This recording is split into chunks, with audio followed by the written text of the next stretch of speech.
The most dangerous driving habits tier list. I'm going to tell you if I do these or not. Okay, usually I'm kind of messing around in these videos. This one is serious. Wait, what are these tiers? Fatal, insanely reckless, dangerous, risky, and not that bad. Chad, I feel like I'm going to be doing pretty much everything in fatal. I'm not going to lie, bro. I'm on my phone while I drive. I can't even cap, bro. I cannot Good even. driving, good stuff to do. I'm always making It's these bad, dude. This one's important, okay? Because this is the stuff that actually gets you killed on the roads. I'm going to go through each and every one of these tiers, break it down for you. Bro, go through it. Stop wasting my time. We got driving tired. Now here's the problem with driving tired is when someone has a certain blood alcohol content or something like that, you can easily ticket them like that. But with driving tired, there's not much you can do. It's like, oh, how many hours of sleep did you get tonight? That's not a question. True. Ask you or can prove or really anything. Bro, the amount of times I've been on the highway and I've deadass just like fallen asleep for half a second and then woken up, it's bad. I think they call it highway hypnosis, right? Like when you've been driving one way for so long that like parts of your memory just like are like lapsed out because your brain's just like off doing something else completely, and then like also you'll just like black out or you'll just get like super tired. It's bad, bro. It's really bad. If you are ever tired, chat, I'm gonna let you know right now, just pull over and sleep or like pinch yourself to wake up, bro. Never drive tired. Shit is mad risky. I actually knew a guy when I was an electrician. My boss, shout out to Art, he was driving a truck, fell asleep at the wheel, and now he doesn't have his left arm or leg. So, don't drive tired. Seriously. Insanely reckless is probably where I'd put this. Honestly. You could argue fatal. Here's that there's nothing stopping you, except when it goes really wrong, right? So a lot of people, they're busy. I don't know what they're doing.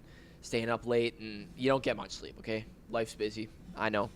And you hop on the road next day, rocking like 2 hours of sleep. It's very dangerous. Alka, I'm now on day 2 of becoming a better man. I deleted my 600 gigabytes of quote-unquote content. Thank you for helping me find the truth. I mean, of course, but you had 600 gigabytes of corn? Damn. That's installing all of GTA 7 times. Holy fuck. That is... What do you mean W bloop bloop? That's not a dub... Yo, what? Yo, that's crazy. Studies that show that lacking that much sleep is comparable to having like a pretty high BAC. I don't want to say it too much in case YouTube demonetizes. Blood alcohol content. If you're really running late, pop a monster or just get better. I was a gooner. Damn. All groggy and stuff. Good job deleting it though. I'm proud of you, bro. Your senses are dulled. Your reaction times are delayed. Or in the worst case, you might fall asleep at the wheel and crash. Okay, and that's the best case. That you just crash, you wake up, and you're like, oh whoops. And you come out fine. Okay, it could get a lot worse than that. I'm gonna put this at insanely reckless. Next up, another common one. Hey, that's where I placed it. Radar is neglecting maintenance. So a lot of you guys just do not take care of your cars. That's literally where I put it, bro. Sleeping at the wheel is so dangerous. He said this is neglecting maintenance. I would low-key say neglecting maintenance, depending on what it is not even that bad. Because, like, the worst that happens is you have brakes that don't work and you can't brake, and you get into, like, a minor car crash. Because if you're braking, you're already going pretty slow enough to brake, right? Which is probably like 30 miles an hour or under. But also, like, it could be something as small as like having a tail light out or having tires that are a little balded, which means you lose control at the wheel when it's like raining out, which sounds bad, but it's not nearly as bad as getting into an entire car accident, losing 2 limbs because you're sleeping. So I would low-key say at the very most this would be dangerous, depending on what it is, but probably risky. In terms of the basic low-key things. Now, I'm not talking about your Subaru engine gonna blow. I'm talking about I'm gonna dip Alka. See you later, Emma. Common things, okay? So we're talking mostly tires and then maybe some like brake pads, but mostly tires. Wow, those are literally the 2 exact things I brought up. You and your 4,000-pound car and the roads. Check up on your tires. Make sure you're changing them out the recommended amount. While you can get away with, like, you don't have to freak out if your tires are on their way out, but it can be very dangerous.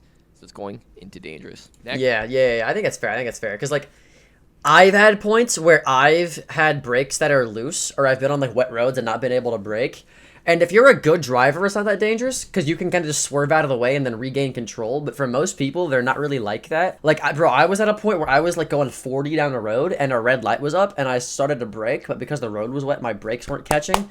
And I had to like swerve out of the way so I didn't hit somebody. And I almost caused another person to get into a car accident because obviously I swerved in front of him. But like, without that, I would have just had a 30-mile-an-hour collision tailgate, caused like 6 accidents at a red light. You know what I mean? So like, I think it's dependent on what exactly the maintenance is and the skill of the driver. But I could see why he put it in dangerous. That makes sense.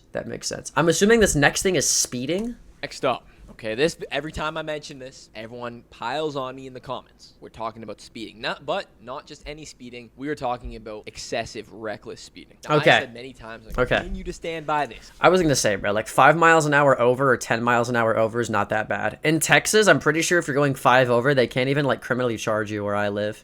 And like most people in Texas, and Texas is like a crazy, terrible place to be driving, but like most of the time, people are going at least 10 over the speed limit on every road, including highways. Like the speed limit on the typical Texas highway is like 70 miles an hour, right? Maybe 80 depending on where you are.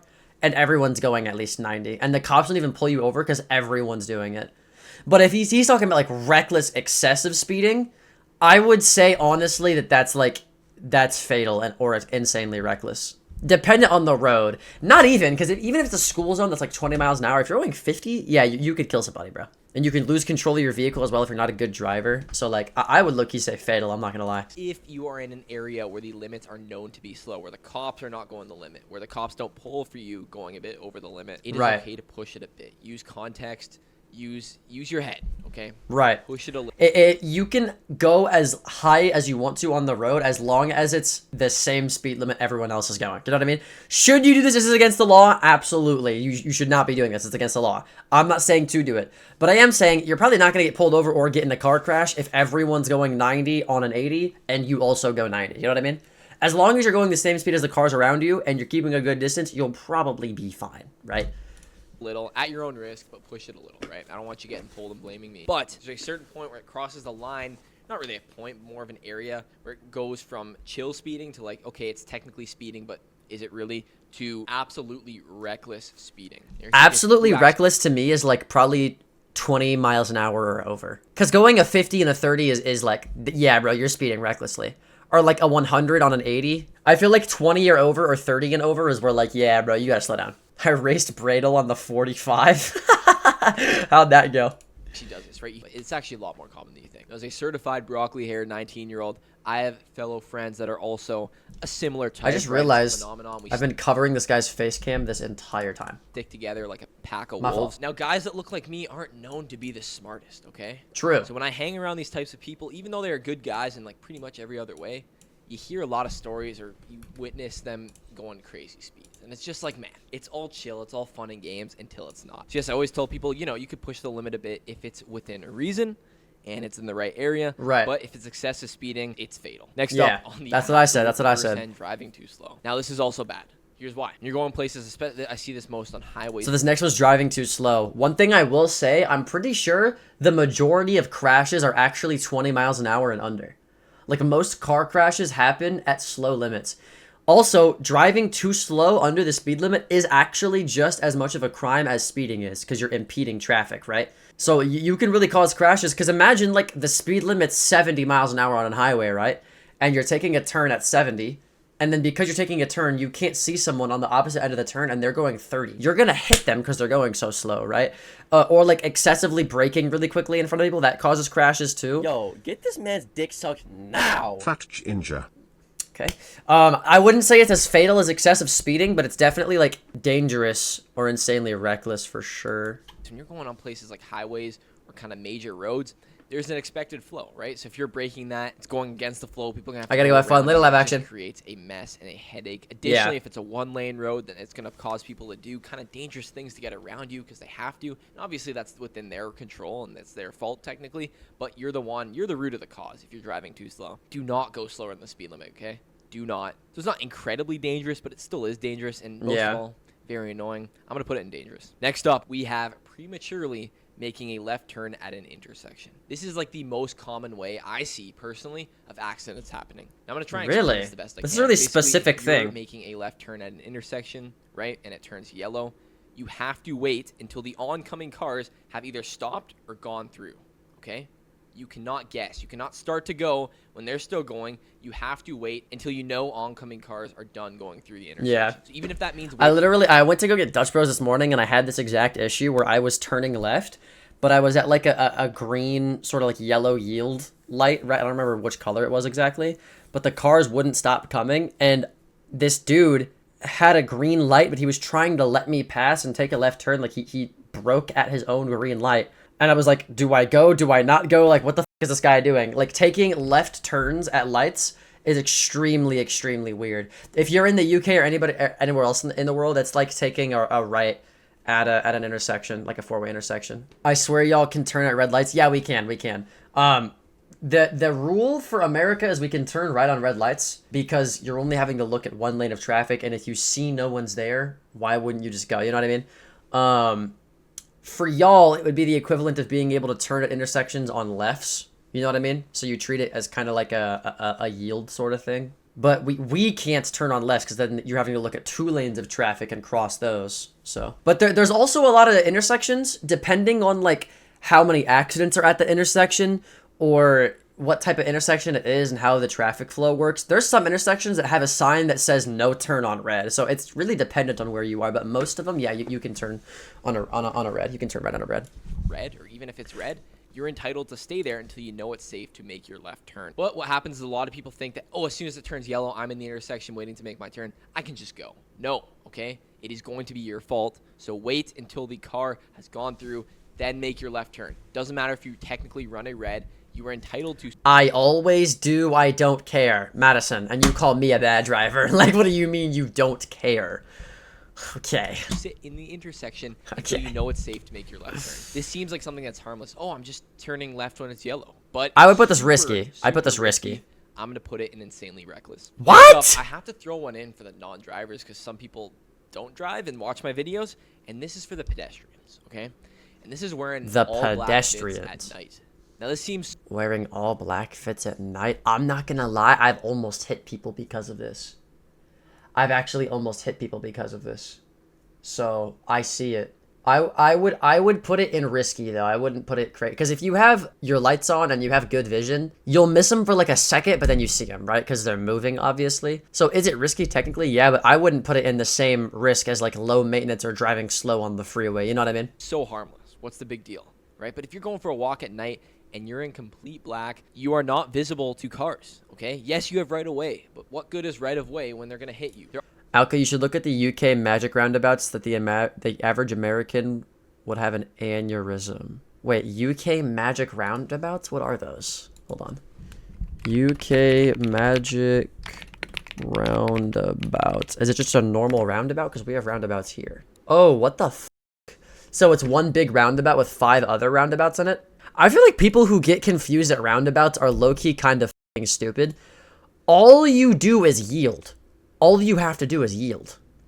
When in doubt on if you should go or not, just don't go and wait till it's completely safe. You know what I'm saying? But also, I've been driving in roundabouts for a while because there's roundabouts all over where I live compared to other people. So, like, yeah, I think most people would honestly have trouble with this. This is kind of crazy. 5 roundabouts making 1 roundabout. The reason people do this, by the way, is because it actually makes traffic a lot faster if you have roundabouts instead of, like, traffic lights. What the f*** is this? 1 roundabout, 2 roundabout, and then 1, 2, 3, 4, 5, 6, 7, 8, 9, 10, 11 entrances. With 1, 2, 3, 4, 5, 6, 7, 8, 9, 10 roads. Yeah, yeah, you got that, bro. And each roundabout has 5 1, 2, 3, 4, 5 lanes. What the fuck? 1, 2, 3. That's wow. Holy shit. That is weird. I can't lie. I would not know what to do there. I don't know what to do there. It's loads worse though, as there's hundreds of cars in there at once. Oh, okay. There are ways to mitigate this. Like I walk with, a black t-shirt on at night. It's no big deal, but you have to be careful. A lot of these pedestrians, I threw this in here because a lot of these pedestrians think they are invincible, that drivers will always see them. That's just not the case, especially at night. I'm going to put this in risky. Next up, DUIs. That's what I said. Don't even have to explain this one. Oh, yeah. Getting drunk. Obviously, that's pretty fatal. Because I am 20, everything I'm about to say is in GTA, because you can drink in GTA. But driving drunk, you don't know how bad it is until you do it, or until you've been drunk. But you lose a lot of motor function, meaning your reaction time is crazy slow. You literally can't feel things. If, for example, you live life on 500 FPS, drinking enough alcohol will take you to about 30. You start seeing in pictures as well, and there's like after images of shit, and then like also your risk taking is way higher. Your inhibitions are lowered, so like you'll be like, yeah, f it, I'll turn right now. You know what I mean? Like it's crazy. It's crazy. So driving drunk is very, very dangerous because of just how dumb and how like unable you are to move and process information you get when you're drunk. So fatal is like, yeah. Bro, come on. Don't even have to explain this one. I think DUIs are involved in like 33, like a third of fatal car incidents. Damn! And I can tell you a lot less than a third of drivers are under the influence at any given time. So A there third? should be no explanation. This is the top of fatal. Wow. One-handed driving is chill, bro. Should you ideally 9 and 3? Bro, I do this. I would honestly say that one-handed driving is less risky than two-handed driving. You know what I mean? I don't drive with just one hand on the wheel, though. I'll have one hand at the top and one hand at the bottom because for me, turning the wheel is easier for me if I really need to get out of it. They teach you 10 and 2 or 9 and 3 because you have both hands on the wheel, so it's easier for you to make fast turns, right? Where with one hand, you have to, like, you only have the strength of one arm to turn the wheel.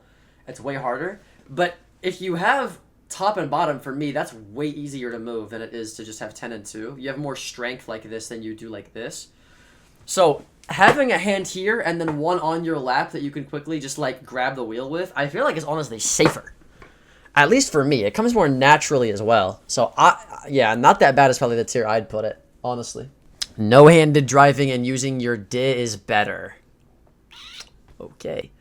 It makes you feel more relaxed and aura. Heard. Y'all ever start driving with your knees? No, don't try that, actually. Don't try that. Forget I said that. Yes. Forget I said that. But is it the end of the world if you don't always every second of the day? No. Next up, driving too fast for bad weather conditions. Now look, if it's a... Low-key, depending on the weather, I would honestly put this in insanely reckless. Bro, I'm driving at least 20 under, I'm not gonna lie. Because I've had moments where I've lost control of the steering wheel entirely and, like, have spun out. It's bad, bro. It's really, really bad, especially if your tires aren't up to par. Like, you gotta be careful in the rain. And the hail, too. I've literally seen vehicles spin out because they're going just, like, a little too fast. I would put in, like at least dangerous. I'd probably put insanely reckless, though. Depends on the weather. If it's not that bad, it's not that bad. But if there's any sort of rainfall, I know that these city roads are uneven, that divots can fill up with water and make you hydroplane, especially on the highway, and I will be right on the limit, okay? And by law, you are actually supposed to do this, okay? Even go below the limit. You're by law allowed to do that if the conditions permit for it. One thing when it's a bright, sunny day and you're going below the limit, but when it's raining or snowing or there's bad weather conditions, you have to be going slow, okay? You never know at what point your car could give out. It happens like that. If you're ripping in rain or snow, heavy rain, like... Alka, buy me an Eye of Horus M4A4 factory new. I'm not buying you a CS2 skin, bro. It's just so bad, man. You have no idea what's gonna happen. Be right back later, Matty. Happens until it's too late. That's when you learn your lesson. It's only $1.4 thousand. Oh yeah, only. This is going to insanely reckless. Hey, that's where I put it. On the oncoming lane. Now, a lot of people don't know it's actually more legal than you think to do this. So I don't know about where you're from. Do your own research. But in BC, if you have a single yellow line, which is basically just the standard line that divides most one lane on each side. Yeah, of the road, it's legal to do that. You're allowed to pass if it is safe to do so. Yeah, you're only not allowed to pass, chat, if on the road in between you and the oncoming traffic, you're only not allowed to pass if it's a double yellow line, at least in Texas. If it's a solid double yellow line, you can't pass. There's a lot of reasons that road will do this, but mainly the reasons that roads do this, like a double yellow line like this is what it looks like, chat. The reason people will do this is because a lot of the times you can't quite see over the hill that you're driving on or around the turn that you're driving to. So if you try to pass oncoming traffic in this lane because the guy in front of you is going way too fucking slow, this guy might come around a corner and hit you and you won't see it when you're passing. So like, it's dangerous to do if you're an idiot and if you're doing it on a double yellow, but it's actually legal to do normally. All you have to do is make sure you can see. So I would put at the highest dangerous, honestly. I'd probably put risky though. Because one, it's literally legal if you do it on the right roads, and two, if you just look far ahead and like, you know what I mean? Like, it's not really that bad in my opinion. If someone is going incredibly slow and it's wide open, it's actually perfectly fine. Now the key is it can't be on blind corners. Don't do it near intersections, and don't do it if the person's actually going get this man's dick sucked. British country roads going 100 in GTA at midnight without headlights on while drunk and high is definitely safe. Okay. Slow, that's completely fine. However, there are instances where people take this too far. So at the end of the day, it is at your own risk. Probably put it risky, yeah. But if you do it right, there's nothing wrong with passing someone on the oncoming lane. Just be careful. And to add to this, I think what causes more accidents in these scenarios is when the person who is being passed speeds up to block them from passing. That's what's more risky. But if you're going slow, someone passes you, that's chill. Don't worry about it. You're probably just going too slow. So I'm going to put that in risky. Heard. Next up, similar to the pedestrian one I mentioned earlier, forgetting to turn your headlights on. That's one thing when you're... Yo, I'm not gonna lie. I have gotten incredible, livid road rage at these old f***ing San Antonio Mexican women that do not turn their headlights on in the middle of the night. What the f*** is up with y'all in San Antonio driving at night, bro? Turn on your headlights. I've almost hit like 5 of these ladies because they don't want to turn their headlights on in the middle of, like, what are you doing? I've almost hit a few of them, and then they have the nerve to like honk at me and shit. Turn on your headlights! I can't see you, idiot. What are... Oh my god, that makes me mad, bro. I'm not gonna lie, in the middle of the night, I'm putting it in dangerous, at the very least. Nah, I'd probably put it in insanely reckless. I can't see you without lights, dude. Oh my... I'm sorry, that made me mad. That made me mad. That made me mad. When you're driving a 5,000-pound machine with absolutely 0 lights, just know that that's such a hazard. I don't really feel like I have to explain this one too much. Put on your lights, okay? There's a reason cops take it so hard for this. Right. Going right into dangerous. Next up, loud music. Is it annoying? Yes, but as long as you can hear sirens. And I would low-key say not that bad. It depends on how loud, though. If you're talking, like, if I can hear your music when you're 2 cars behind me, yeah, bro, that's probably dangerous, right? But if you can hear someone honking at you, you're fine. Like you just said. I've literally driven with AirPods in, with like the awareness mode on. It's honestly not even that bad. There's not a lot of auditory cues you really need for driving. It's mostly visual. But just don't have it too loud to where you can't hear things. You know what I mean? Like, you should still be able to hear your engine, I feel like. horns, it's not too big of a deal. So I don't know, keep it chill. But usually your music taste sucks, so just keep it down for me. Last but not least, distracted driving. Now, here's how distracted driving. I'm not gonna have all of these, bro. This is my worst one. If I'm at a red light, I'm scrolling TikTok. If I'm like at gridlock traffic, I'm scrolling TikTok. Honestly, if I'm driving under 20 miles an hour, I'm probably on my phone. I'm not, listen, I'm not gonna lie, bro. Don't do what I do. It's a bad habit because my dopamine receptors are absolutely fried. But like, I've gotten to the point now where it's just like I do it all the time. And I've gotten a few scary things happen to me because of it, more so than passing or being dressed in black. So I'd probably put it in at least dangerous. I'm not gonna lie. Okay, you start by saying, "Oh, I'll never distracted drive." You get your license, you're like, "I'm never going to." But then you're like, one day you get a text or a Snapchat or whatever the kids are doing these days, and you quickly check your phone. You're like, "Oh, it's no big deal." Just like at a stoplight, right? You'll quickly hop on.